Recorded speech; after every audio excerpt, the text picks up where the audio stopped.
खाटू वाले बाबा आप पर अपनी कृपा बनाए रहे, आपकी परेशानियों को दूर करें और आपको सद्बुद्धि दे कि आप मेरी वीडियो को लाइक कर दें। ठीक है दोस्तों, आज है जलझूलनी एकादशी और मेरा फास्ट है, मेरे पति का भी फास्ट है। आपको पता है 11 का फास्ट क्यों किया जाता है? नहीं मालूम? मैं बताती हूँ। शादी के बाद अक्सर हस्बैंड और वाइफ को 11 का फास्ट करना चाहिए।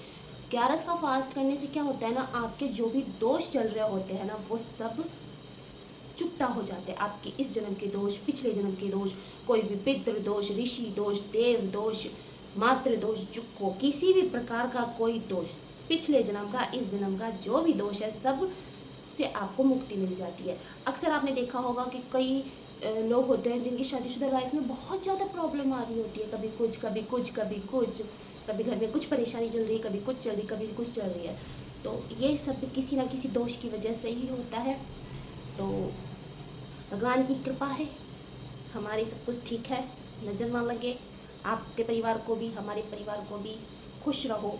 वीडियो को लाइक जरूर कर देना। इतने ज्ञान की बातें कोई नहीं बताएगा आपको, मेरी वीडियो में ही आपको ज्ञान की बातें मिलेंगी। आई बात समझ में? और अभी बज रहा है सुबह के 4:30। जी हाँ दोस्तों, सुबह 4:30 बज रहा है और मुझे अभी जल्दी से फलाहार बनाना है, भोग लगाना है। क्यों?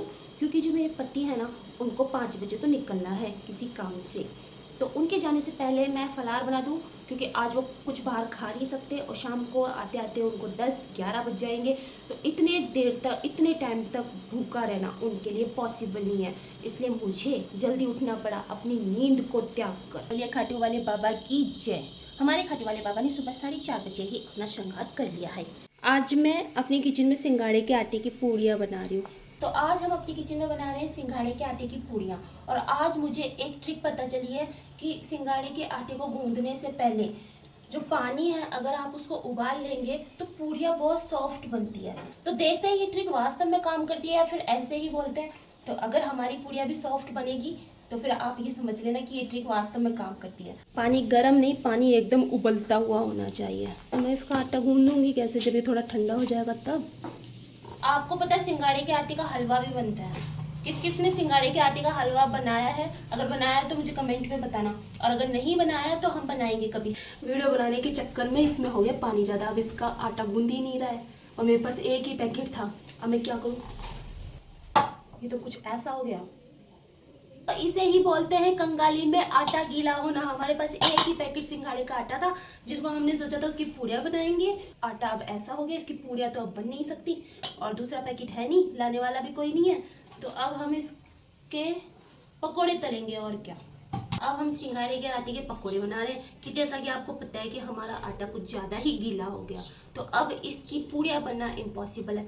सब्जी बनाने के लिए ये काटी थी हरी मिर्ची, तो अब ये पकौड़ी में डाल देते हैं। आप ये सोचेंगे इतनी सारी हरी मिर्ची, तो इतनी सारी हरी मिर्ची इसलिए क्योंकि ये बिल्कुल भी तीखी नहीं है दोस्तों। ये उबले हुए कुछ आलू हैं वो भी हम इसमें मिक्स कर देंगे, ये सब चीज़ों को नमक डालेंगे और इसकी तल देंगे पकौड़ियाँ। ठीक है, समझ गए? पूरी ना सही पकौड़ी खा लेंगे, पर खाएंगे तो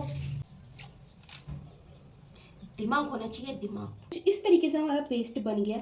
अब हम इसकी ऐसे गोल गोल पकौड़ियाँ बना लेंगे। खाना बनाने में कोई बहुत बड़ी आर्ट या कला की जरूरत नहीं होती है। खाना बनाने के लिए सिर्फ ज़रूरत होती है तो मेरे जैसे इंसान की, जो कि आपको सिखा सके। कुछ लोग ऐसे बोलते हैं कि ये सिंघाड़े का आटा नहीं होता है। जी नहीं, ये सिंघाड़े का ही आटा होता है। वो जो सिंघाड़ा जो फल आता है उसको सुखाकर और फिर पीस के बनाया जाता है, इसीलिए हम इसको फास्ट में यूज़ कर पाते हैं। पकौड़ियाँ तलने के बाद हमें साबूदाने की खीर भी तो बनानी है, अभी कुछ मीठा भी तो बनाना है भोग लगाने के लिए। बहुत काम है मेरे पास, बहुत काम है। फिर भी मैं आप लोगों के लिए टाइम निकाल के वीडियो बनाती हूँ, आप लोगों को सिखाती हूँ। फिर भी आपको ना मेरी कदर नहीं है बिल्कुल भी। तेल गरम हो रहा है दोस्तों, अब इसी तेल में हम अपनी पकौड़ियाँ तलेंगे और आप मेरी वीडियो के साथ बने रहना, जाने की कोशिश मत करना। खबरदार जो वीडियो छोड़ के गए तो मुझसे बुरा कोई नहीं होगा। आई बात समझ में?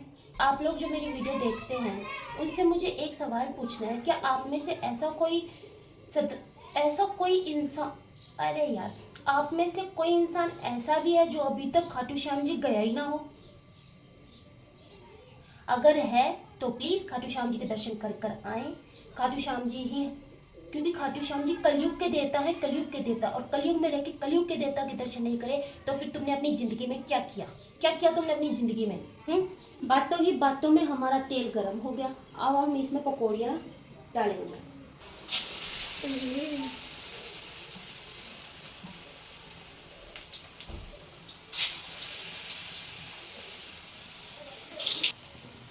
हमको ऐसा क्यों लग रहा है कि हमने अपनी पकौड़ियाँ कुछ ज़्यादा ही मोटी और एकदम गोल कर दी है। कोई बात नहीं दोस्तों, खाना दिखने में अच्छा हो या ना हो पर खाने में अच्छा होना चाहिए। दोस्तों खाने में खुशबू तो आ रही है एक नंबर। इसको धीमी धीमी आंच में सेकेंगे ताकि अंदर तक सीखे अच्छे से, क्योंकि आप जला हुआ खा लो लेकिन कच्चा नहीं खाना चाहिए। लेकिन अगर आपने कच्चा खा लिया ना तो नुकसान करेगा, पेट में दर्द करेगा, आंतों में चिपक जाएगा जाके। ठीक है ना, आ रही है बात समझ में? कच्चा खाना नहीं खिलाते किसी को, पाप लगता है। पकौड़ियाँ कम, गुलाब जामुन ज़्यादा लग रहे हैं, बट कोई बात नहीं दोस्तों। खाना दिखने में चाहे कैसा भी हो, खाने में स्वादिष्ट होना चाहिए, और मुझे पता है खाने में स्वादिष्ट होगा। वैसे दोस्तों व्रत का जो खाना होता है ना वो घी में बनाया जाता है, लेकिन हमें आज मजबूरन मूंगफली के तेल में ये खाना बनाना पड़ रहा है, बिकॉज हाल फिलहाल में हमारा जो घी है वो ख़त्म हो गया है। अभी तक सिर्फ इतने ही सेक पाए दोस्तों। स्वादिष्ट खाना बनाने में समय लगता है। तो हमारी पकौड़ियाँ तो बन गई, पर ऐसा तो ना कुछ मज़े वाली बात नहीं रहेगी। तो मेरे दिमाग में एक आइडिया आया है, तो हम आज इसकी कोई तीसरी ही रेसिपी बना देंगे। अगर रेसिपी अच्छी बनी तो फिर हम उसका नामकरण कर देंगे। ठीक है, ऐसे ही तो करते हैं हम। तो मैं क्या सोच रही थी दोस्तों कि टमाटर का पेस्ट बना के और फिर उसकी ग्रेवी बनाऊं मैं मलाई डाल के, और फिर उसको इन पकौड़ियों को उसमें डाल दूं तो हमारी कोई अच्छी डिश बन सकती है। तो ट्राई करते हैं, लेट्स ट्राई दोस्तों। टमाटर का पेस्ट बन चुका है, अब हम इस पेस्ट को इस तेल पे डाल देंगे। खाना बनाने में दोस्तों थोड़ा रिस्क तो है। हम अपनी इस डिश को नाम देंगे सिंघाड़े के आटे का मंचूरियन। कोई नई डिश बन गई, बना रहे थे हम पूड़ियाँ, बन गया सिंघाड़े के आटे का मंचूरियन। आप चाहें तो इसमें प्याज भी डाल सकते हैं, बाकी ये हम फास्ट मतलब ये भोग के लिए बना रहे हैं तो इसमें प्याज तो डल नहीं सकता। और आप चाहें तो इसमें कुछ भी डाल सकते हैं, प्याज डाल दो, लहसुन डाल दो, लाल मिर्ची डाल दो, धनिया डाल दो, हल्दी डाल दो, सौंफ डाल दो, अजवाइन डाल दो, जीरा डाल दो, जो भी है सब कुछ डाल दो, मिक्स करो और खा लो। ये साबूदाने की खीर बन रही है। इधर ये हमारी ग्रेवी में चड़चड़ाहट हो रही है, ग्रेवी पक रही है दोस्तों। मैं छोटे से हादसे का शिकार हो गई दोस्तों इसको साफ करने के चक्कर में। दोस्तों दूध में इतनी ही मलाई निकली।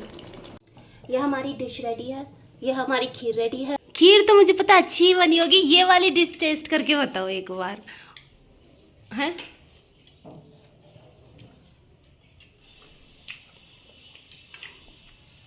कैसी बनी है?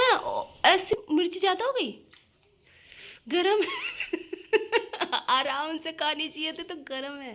तो दोस्तों ये इसलिए नहीं बोल रहे हैं क्योंकि सुबह उठ के बक बक करने का टैलेंट इनमें नहीं है, वो टैलेंट सिर्फ मेरे में है कि खाना बहुत अच्छा बना है दोस्तों। ओके बाय दोस्तों, मिलते हैं किसी नेक्स्ट वीडियो में।